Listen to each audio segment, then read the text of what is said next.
My mother, her voice trembling with anger, leaned across the table and glared at me, shouting my name, Susan. The Christmas tree ornaments glittered softly in the dim living room lights, but the usual festive warmth of the room felt like a cruel irony. I remained motionless, clutching my hands in my lap, attempting to control the rage boiling within me.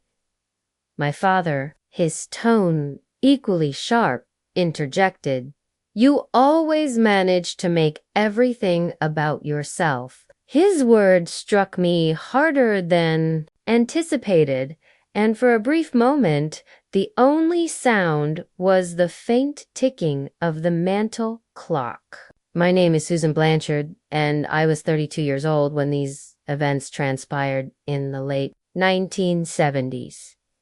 This was a period when families, especially in rural Illinois, depended heavily on one another. Our family farm, an inheritance spanning generations, was central to our existence, yet it was struggling financially. Years prior, I had moved to Chicago to become a lawyer, a choice my parents still perceived as an act of defiance against our established way of life. Meanwhile, my older brother Jake remained on the farm, basking in their continuous praise. My resentment wasn't directed at him for staying, but rather at the persistent feeling of being an outsider no matter what I did.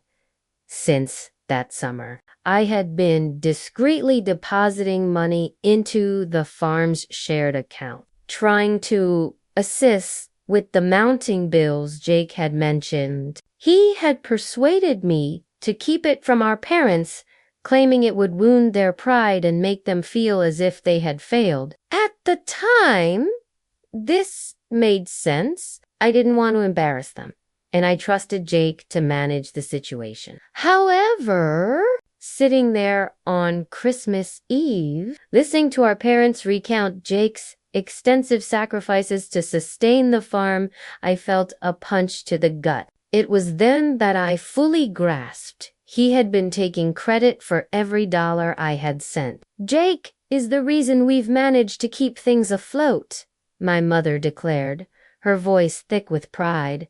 "I don't know what we'd do without him." I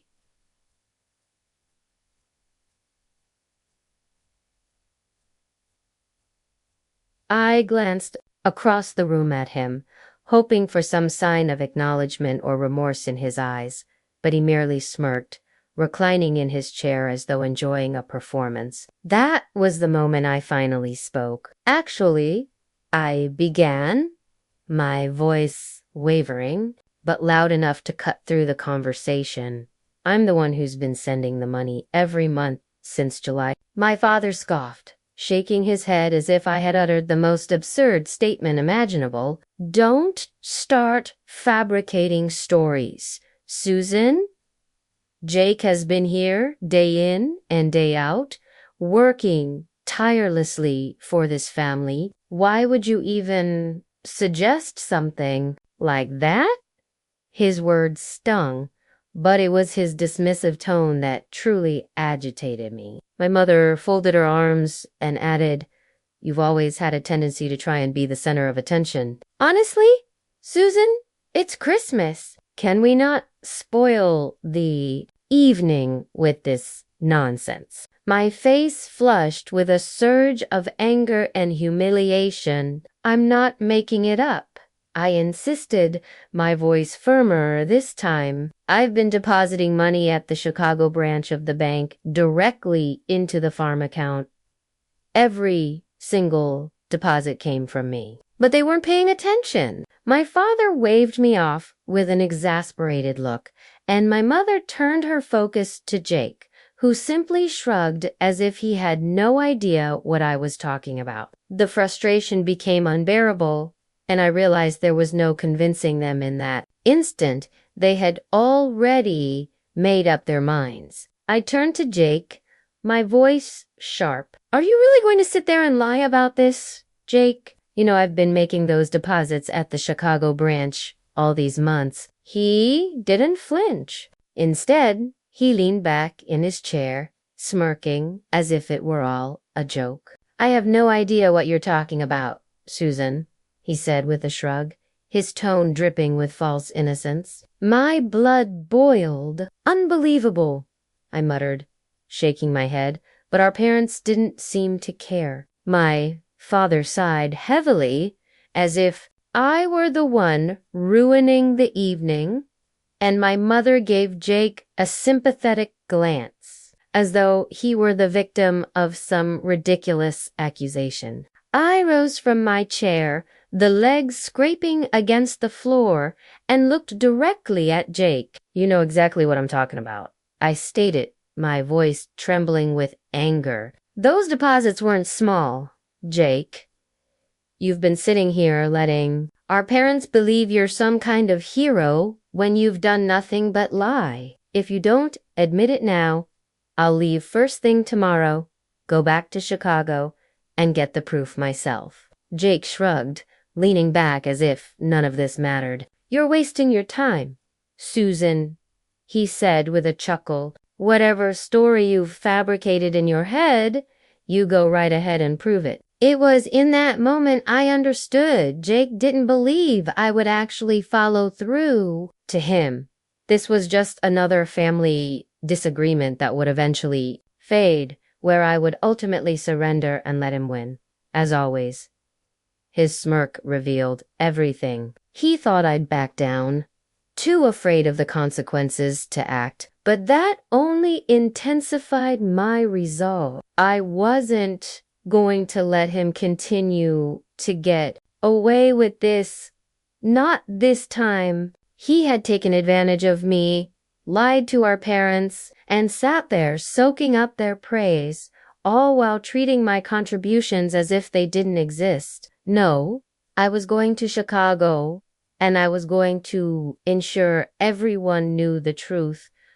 Early the next morning, I packed my belongings, unable to endure another moment in that house. I informed my parents I was leaving, and predictably, my mother sighed, her voice heavy with disapproval. "It's Christmas, Susan," she said, as if I were the one ruining everything. My father didn't even glance up from his coffee. "Can't go single holiday without causing a scene," he grumbled. Jake barely concealed his smirk, lounging complacently in his chair as if he had triumphed. But I wasn't staying, not with everyone acting like I was the issue. I knew the banks would be closed, but I didn't care. I just needed to escape away from their judgment and his falsehoods. The journey back to Chicago felt interminable. The roads strangely quiet, with most people at home celebrating with their families. I gripped the steering wheel tightly, the cold winter air seeping into the car despite the blasting heater. My thoughts raced, replaying everything that had transpired the previous night. Jake clearly didn't believe I would go through with it. He likely expected me to stew in silence, too intimidated by our parents' unwavering trust in him to actually depart. But this time was different. I was weary of being dismissed, tired of letting him walk all over me. As I drove past snow-covered fields and frozen lakes, one thing was certain: I would obtain those receipts, and I would ensure the truth emerged. When the banks reopened a few days later, I went directly to the Chicago branch. It was bitingly cold that morning, the kind of cold that stung your face and made every breath feel sharp. As soon as I entered, I headed straight to the counter where a middle-aged teller greeted me with a polite smile. "Good morning," he said. "What can I help you with today?" I explained, calmly but firmly, that I required copies of every deposit I had made to the Blanchard farm account since July. The teller nodded and went to the back, returning with a thick ledger and a small receipt printing machine. He carefully located the account and began feeding each record into the machine, which whirred and clicked as it printed copies of the transactions. I watched each receipt emerge, one after another, clearly listing my name, the dates, and the amounts. He handed me the stack with a polite, "Here you go, ma'am. Let us know if there's anything else you need." I thanked him, my hands trembling slightly as I clutched the receipts. They were more than just pieces of paper. They were proof that Jake had been lying, and proof that I wasn't going to let this go. As soon as I had the receipts in hand, I headed straight back to my car. The roads were still slick from the snowstorm earlier in the week, but I didn't care. I needed to get back home, and I wasn't about to wait another day. The receipts lay on the passenger seat beside me, neatly stacked and secured under a small paperweight I'd grabbed from my desk before leaving. Every time I glanced at them, my anger flared anew. I couldn't believe Jake thought he could get away with this, and worse, that our parents had so readily sided with him. The drive felt longer this time, the farm seeming more distant with every passing mile. As I passed through quiet towns and frozen fields, my thoughts raced. I replayed every conversation from Christmas Eve, every dismissive look, every smug grin on Jake's face. By the time I pulled into the long driveway leading up to the farmhouse, the adrenaline had built up so much that my hands were practically shaking. I wasn't sure how this was going to unfold, but I knew one thing for certain: I wasn't leaving until they witnessed the truth with their own eyes. I entered the house, the receipts gripped tightly in my hand, the cold from outside still clinging to my coat. My mom was in the kitchen, stirring a pot on the stove, while my dad sat in his usual spot at the dining table, reading the paper. Jake was leaning against the counter, casually eating an apple, looking as smug as ever. They all turned to look at me as I entered, but before anyone could say a word, I dropped the stack of receipts onto the table in front of my dad. "There," I said, my voice steady but firm. "Every deposit I've made to the farm account since July. It's all right there. My name, the dates, the amount." My dad put down his paper, frowning as he picked up the receipts and began looking through them. My mom came over, wiping her hands on a dish towel, her expression initially skeptical. Jake didn't move from his spot, but I noticed his smirk falter for just a second. This can't be right," my dad muttered, flipping through the pages. "Why would you do this, Susan?" My mom's eyes narrowed as she leaned in to see for herself. "Jake said he's been covering everything," she said, her voice a mix of confusion and disbelief. I turned to Jake, meeting his gaze directly. "Well, Jake," I asked, my tone sharp, "are you still going to lie about it now?" Jake let out a laugh, tossing the apple core into the trash as if none of this mattered. "Susan, I don't know where you got those, but they're not real. You probably forged them somehow to make me look bad." His tone was calm, almost mocking, and it made my stomach churn. I looked at our parents, expecting at least a flicker of doubt in their eyes, but instead, my dad shook his head, his face dark with disapproval. "Susan, what's gotten into you?" he said, his voice low and angry. "This is a new low, even for you." My mom grabbed the receipts from the table, holding them up as if they were tainted. "Did you think we wouldn't see through this?" she said, her voice shaking. "Jake's been here every day, working to keep this farm alive.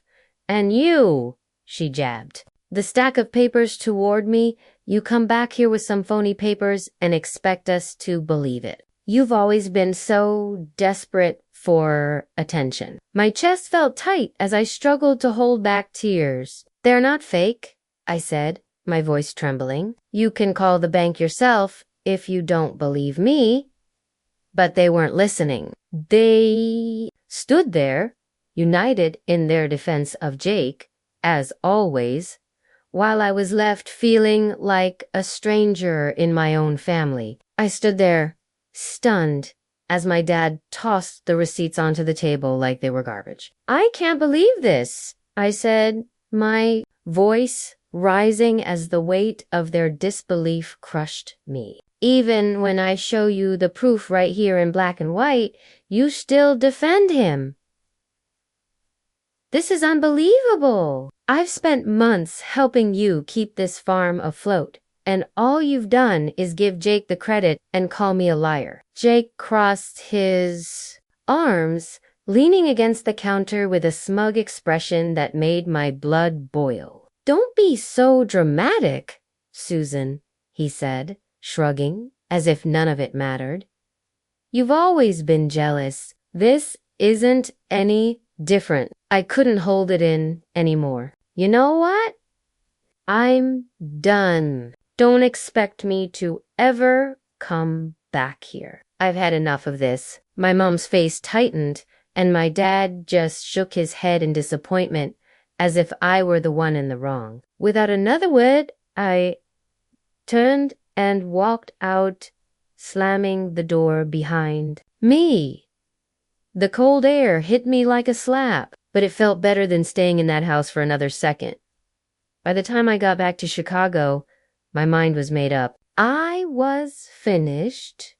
No more bending over backward for people who couldn't even bother to see the truth when it was right in front of them. The first thing I did after unpacking was call the bank and halt the deposits. "No further transfers to that account," I instructed the teller, my voice steady despite the anger simmering inside me. It felt peculiar, like severing a connection that had bound me to the farm all those months. But it also felt liberating, as if I was finally unburdening myself of a load that was never truly mine to carry. Initially, I expected to feel remorse, but I didn't. Each time I thought about Jake's smug expression and our parents' refusal to believe me, it only strengthened my decision.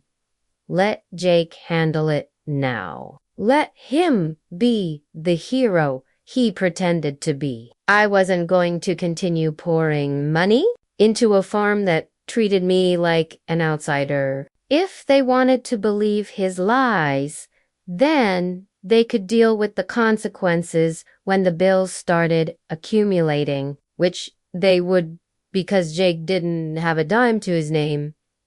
6 months passed without any communication from my family. No phone call, no letter, nothing. I thought about them occasionally, but each time the anger and hurt surged back, so I pushed it aside and concentrated on my work. Then, one afternoon in the middle of summer, there was a knock on my apartment door. I wasn't expecting anyone, and when I opened it, I froze. Standing there were my mom and dad, looking tired and a little ashamed.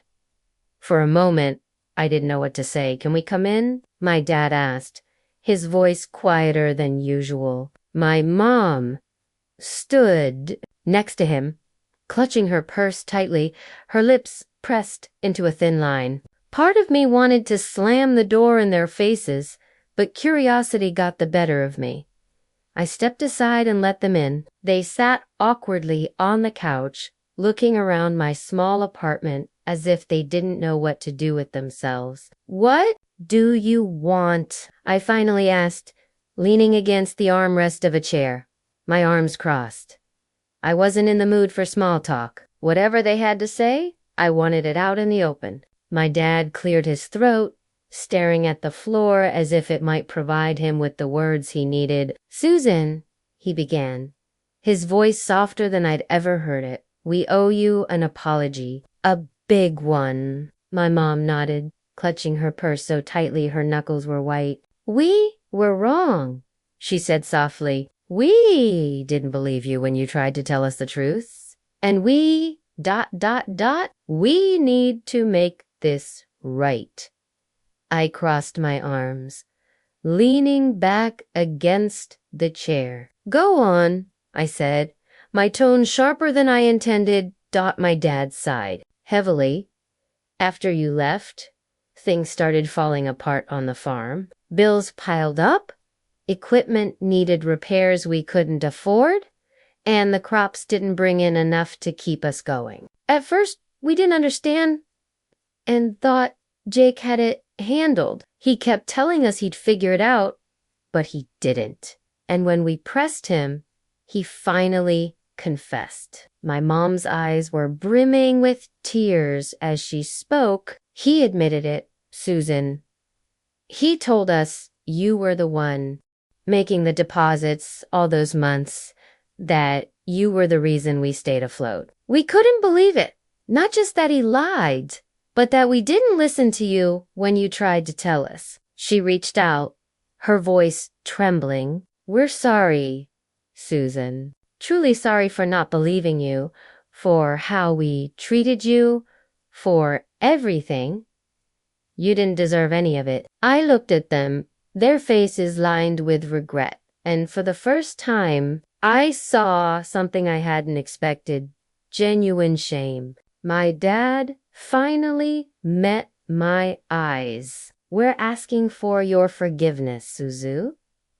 I know we don't deserve it, but we had to come here and tell you the truth. You saved the farm, and we owe you more than an apology." I sat there, staring at them for a moment, letting their words hang in the air. Part of me wanted to let the silence stretch on forever, make them sit with their guilt. But instead, I finally asked, "Where's Jake?" My voice was calm, but the anger simmered just beneath the surface. My mom exchanged a nervous glance with my dad before she spoke. "He's still at the farm," she said quietly. "He wanted to come with us, but, well, we thought it was better if we spoke to you alone first." My dad nodded, shifting uncomfortably in his seat. "He's been keeping to himself since he admitted everything. I think he knows there's no excuse for what he did. He's ashamed, Susan.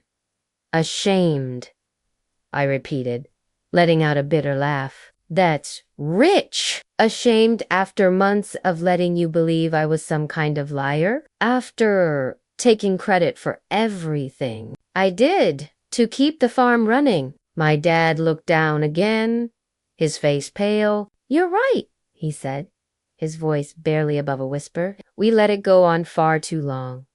It's on us as much as it is on him. But he wanted us to tell you that he's sorry. He said he doesn't expect you to forgive him, but he needed us to say it. He said he wanted you to tell me," I snapped, leaning forward in my chair. "What are you talking about? You're still protecting him even now. He should be here, apologizing in front of me. You should have forced him to come here." My voice echoed through the small apartment, and I could see the shock on their faces, but I didn't care. I was done tiptoeing around their favoritism. My mom opened her mouth to speak, but I cut her off. "Do you even hear yourselves? He lies, he manipulates, he takes everything I did and twists it into some heroic story for himself, and now, when it's time to take responsibility, you're still shielding him. What? He's too embarrassed to face me. So you're here to clean up his mess again?